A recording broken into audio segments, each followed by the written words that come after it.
Hello welcome friends. तो दोस्तों I think आप सभी ललित नारायण मिथिला यूनिवर्सिटी दरभंगा के स्टूडेंट्स होंगे। दोस्तों आप सभी को पता ही होगा थर्ड पार्ट में एक जीएस का पेपर होता है जिसमें history, geography, economics, political science, current affairs, static GK, Bihar special, इन तमाम सब्जेक्ट से प्रश्न पूछे जाते हैं। 100 प्रश्न होते हैं, सारा ऑब्जेक्टिव होता है और इसमें हमें केवल क्वालिफाई करना होता है। इस पेपर का मार्क्स हमारे टोटल मार्क्स में नहीं जुटता है, लेकिन क्वालिफाई करना मस्ट है। आज की इस वीडियो में हम 2020 में जो एग्ज़ाम हुआ है जीईएस का आर्ट्स वाले स्टूडेंट्स के लिए, उनके पेपर का आज की इस वीडियो में हम रिव्यू करेंगे। तो चलिए देखते हैं किस प्रकार का क्वेश्चन 2020 में पूछा गया था। तो दोस्तों पहला जो मेरा प्रश्न है यह है, किस फसल के लिए काली मृदा सबसे उपयुक्त है? तो दोस्तों कपास की खेती के लिए। झूम खेती किस राज्य में की जाती है? तो दोस्तों मिजोरम में। भारत में खेती के लिए कौन सी अनुवांशिक रूप से संशोधित फसलें व्यावसायिक रूप से स्वीकृत है? तो दोस्तों कपास हो जाएगा। गंगा नदी का उद्गम स्थल जो है दोस्तों ये गंगोत्री ग्लेशियर है। अगला प्रश्न, भारतमाला परियोजना सड़क संपर्क में सुधार के लिए राष्ट्रीय राजमार्ग नेटवर्क की समीक्षा करने के लिए बनाई गई है। यानी ये सभी हो जाएगा, धार्मिक स्थान, तटीय क्षेत्र, सीमावर्ती क्षेत्र, ये सभी हो जाएगा। भारत का सबसे अधिक जनसंख्या वाला राज्य कौन है? तो दोस्तों आपको पता ही होगा यूपी है। अगला प्रश्न जनगणना से है। 2011 की जनगणना के आंकड़े के अनुसार भारत में बोली जाने वाली मातृभाषा हिंदी के रूप में है। तो ये 43.63% है। भारत का राष्ट्रीय ध्वज तो आपको पता ही होगा, तिरंगा, अशोक चक्र, केसरिया, सफ़ेद और हरा, ये सभी विशेषता है हमारे राष्ट्रीय ध्वज का, यानी ये सभी हो जाएगा। सबसे व्यापक विवाह अनुष्ठान किस धर्म में पाए जाते हैं? तो आपको पता ही होगा हिंदू में भर रात शादी ब्याह में ये रस्म होता रहता है। अगला प्रश्न, भारत का राष्ट्रीय पुष्प क्या है? तो भारत का राष्ट्रीय पुष्प जो है दोस्तों ये कमल हो जाएगा। अगला प्रश्न, राष्ट्रीय पशु, तो ये राष्ट्रीय पशु जो है दोस्तों टाइगर है। राष्ट्रीय पक्षी मयूर, और फूल फल ये जितना होता है राष्ट्रीय, सभी को आप लोग एक बार रिकॉल जरूर कर लेना, ये क्वेश्चन पूछे जाते हैं, अभी देख भी रहे हो आप सभी। भारत का विश्व में सबसे ये दोस्तों जनसंख्या के अनुसार जो है ना, भारत का दूसरा रैंक है पूरे विश्व में सर्वाधिक जनसंख्या के मामले में। सोन नदी का उद्गम स्थल जो है दोस्तों ये है अमरकंटक। अगला प्रश्न, बिहार की आधिकारिक भाषा जो है दोस्तों ये हिंदी हो जाएगा। उर्दू भी बोली जाती है और मैथिली भी बोली जाती है। मधुबनी, दरभंगा, मुजफ्फरपुर, इस एरिया में सीतामढ़ी, सहरसा, सुपौल, इन तमाम एरिया में।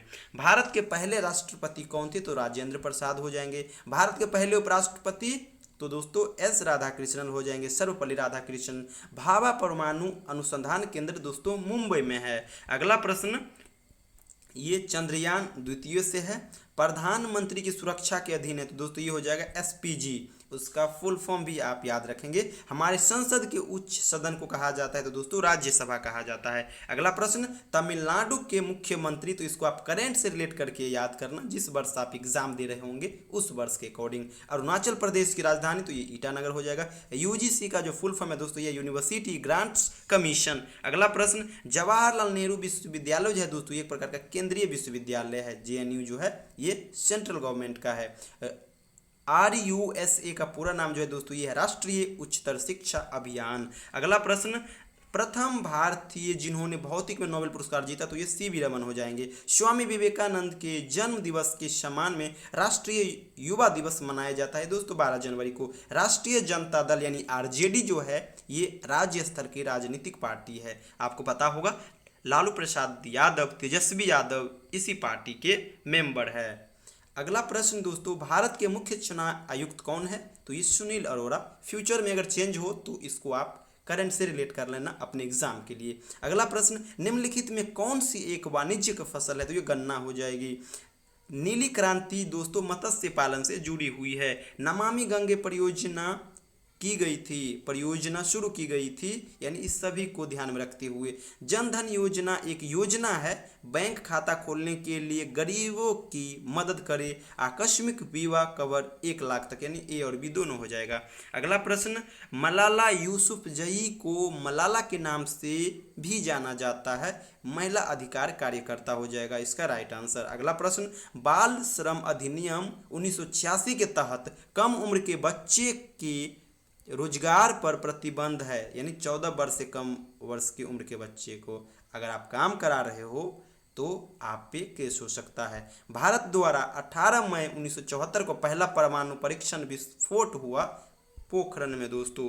अगला प्रश्न, भारतीय परमाणु कार्यक्रम का जनक एपीजे अब्दुल कलाम हो जाएंगे। अगला प्रश्न, इसरो द्वारा मंगलयान को प्रक्षेपित किया गया था, यानी मंगल की कक्षा में। संयुक्त राष्ट्र संघ का मुख्यालय किस शहर में है, तो दोस्तों न्यूयॉर्क शहर में है। सार्क राष्ट्र के सदस्य है, तो इनमें से सभी है, भारत भी है, श्रीलंका भी है, नेपाल भी है। अगला प्रश्न, ज्ञानपीठ पुरस्कार भारत में किस क्षेत्र में दिया जाने वाला सर्वोच्च पुरस्कार है, तो दोस्तों साहित्य में। सबसे बड़ा public sector bank state bank हो जाएगा। अगला प्रश्न, वाल्मीकि राष्ट्रीय ये जो है ना उद्यान कहाँ स्थित है, तो ये चंपारण में है दोस्तों, बिहार राज्य में। मुजफ्फरपुर में लीची पाई जाती है, आपको पता ही होगा। ध्रुपद गायक मल्लिक संबंध है, तो दरभंगा घराना से हो जाएगा। गौतम बुद्ध को बोधित हुआ था, यानी ज्ञान जो प्राप्त हुआ था दोस्तों, ये बोध गया से हुआ था। भारत रत्न से सम्मानित खिलाड़ी, तो एक ही खिलाड़ी है क्रिकेट से है, वो सचिन तेंदुलकर। अगला प्रश्न, सचिन तेंदुलकर जी को गॉड ऑफ क्रिकेट भी कहा जाता है। अगला प्रश्न, भारतीय क्रिकेट टीम के कप्तान, तो ये विराट कोहली है। कबड्डी कि टीम में जो दोस्तों होता है 7 खिलाड़ी होता है एक टीम की ओर से। पृथ्वी का वो क्षेत्र जहाँ जीवन अस्तित्व है, जहाँ जीवन का अस्तित्व है, तो ये वायुमंडल हो जाएगा। अगला प्रश्न, निम्न में किस रूप में अपशिष्ट उत्पादों को जीव मंडल में छोड़ दी जाती है, तो ये हो जाएगा गैसीय। स्मॉग उत्पन्न होता है, तो धुआं और कोहरा दोनों से। द्वितीयक वायु प्रदूषक है दोस्तों, ओजोन हो जाएगा। अगला प्रश्न, ताजमहल के पीलापन करने में निम्नलिखित में से कौन जिम्मेदार है, तो दोस्तों सल्फर डाइऑक्साइड हो जाएगा। हवा के उच्चतम प्रतिशत होते हैं नाइट्रोजन में। वायु प्रदूषण का कारण बनता है वैश्विक तापमान। अगला प्रश्न, प्रदूषण का क्या कारण है, तो मानवीय गतिविधि हो जाएगा। क्लोरोफ्लोरोकार्बन का उपयोग किया जाता है, यानी इनमें से सभी में किया जाता है। इत्र में भी किया जाता है, रेफ्रिजरेटर में भी किया जाता है, एयर कंडीशनर में भी किया जाता है। दुनिया में जनसंख्या है, तो दोस्तों 7 बिलियन है। अगला प्रश्न दोस्तों, दुनिया भर में औसत जीवन प्रत्याशा वर्तमान में बढ़ रहा है। निम्न में से कौन ग्लोबल वार्मिंग का समाधान नहीं है, यानी वनों की कटाई हो जाएगा। दुनिया भर में अम्ल वर्षा का प्राथमिक कारण है सल्फर डाइऑक्साइड। अगला प्रश्न 64 का हो जाएगा दोस्तों ऑप्शन नंबर बी। ओजोन परत मौजूद है स्ट्रेटोस्फीयर में है दोस्तों। ओजोन परत में छेद का गठन अधिकतम अंटार्कटिका के ऊपर होता है। अगला प्रश्न, निम्नलिखित में से कौन भोजन के लिए दूसरों पर निर्भर है, तो परपोषक। वनोन्मूलन कहलाती है जंगल का काटना। जल प्रदूषण का मुख्य स्रोत है नाले का पानी। कौन सा गैस ग्रीन हाउस प्रभाव के लिए जिम्मेवार है, तो कार्बन डाइऑक्साइड। निम्नलिखित में कौन सा रोग जल प्रदूषण से नहीं होता है, मलेरिया। पृथ्वी दिवस 22 अप्रैल को मनाया जाता है। सबसे अधिक वन प्रतिशत वाला राज्य जो है दोस्तों ये मिजोरम है। पर्यावरण दिवस 5 जून को मनाया जाता है। मृदा अपरदन का मुख्य कारण है दोस्तों वन का उन्मूलन। सीपीयू का फुल फॉर्म है दोस्तों सेंट्रल प्रोसेसिंग यूनिट। प्रदूषण का मुख्य स्रोत इनमें से सभी हो जाएगा। हिस्टीरिया है तो शारीरिक रोग है। अगला प्रश्न BS4 जो है दोस्तों ये है वाहन के उत्सर्जक का मानक। Option A. भारत में जलवायु परिवर्तन उत्पन्न होने से समुद्र तल में वृद्धि हो जाता है, ग्लोबल ये हो जाता है, वायु प्रदूषण में वृद्धि, यानी इनमें से सभी हो जाएगा। 81 नंबर का ऑप्शन डी हो जाएगा। चलते हैं 82 नंबर पर। जलवायु परिवर्तन का लक्षण है तो इनमें से सभी हो जाएगा। जनसंख्या विस्फोट का कारण है, उपयुक्त सभी हो जाएगा तीनों। बिहार सरकार द्वारा शराब के उपयोग पर प्रतिबंध एक कदम है, यानी इन सभी को रोकने के लिए। अगला प्रश्न, कोरोना है तो एक प्रकार का आपको पता ही है ये वायरल रोग हो चुका है। सदाबहार वन पाए जाते हैं तो गर्म क्षेत्र और अत्यधिक वर्षा वाले क्षेत्र यानी दोनों क्षेत्रों में पाए जाते हैं दोस्तों। अगला प्रश्न, गैसीय ईंधन का उदाहरण है दोस्तों एलपीजी। जीव विज्ञान की वो शाखा जो वनस्पति और जंतु के अंतर संबंधों से संबंधित है इकोलॉजी। संजय गांधी जैविक उद्यान पटना में है। इकोसिस्टम का दो अंग है, बायोटिक और अबायोटिक। हरा पौधा कहा जाता है उत्पादक। निम्नलिखित में कौन रिन्यूएबल संसाधन है, तो पेड़ दोस्तों। अगला प्रश्न, इनमें से कौन ओजोन परत को कम करने का उत्तरदायी रसायन है, तो क्लोरोफ्लोरोकार्बन। एलपीजी का संक्षिप्त रूप लिक्विड पेट्रोलियम गैस। मृदा संरक्षण को रोका जाता है वनों को लगा करके। फसल पर डीडीटी के स्प्रे करने से प्रदूषण होता है। प्रदूषित कौन कौन चीज होता है, मृदा और पानी दोनों। निम्नलिखित रोगों में कौन सा यौन संक्रमित है, यानी सिफिलिस हो जाएगा।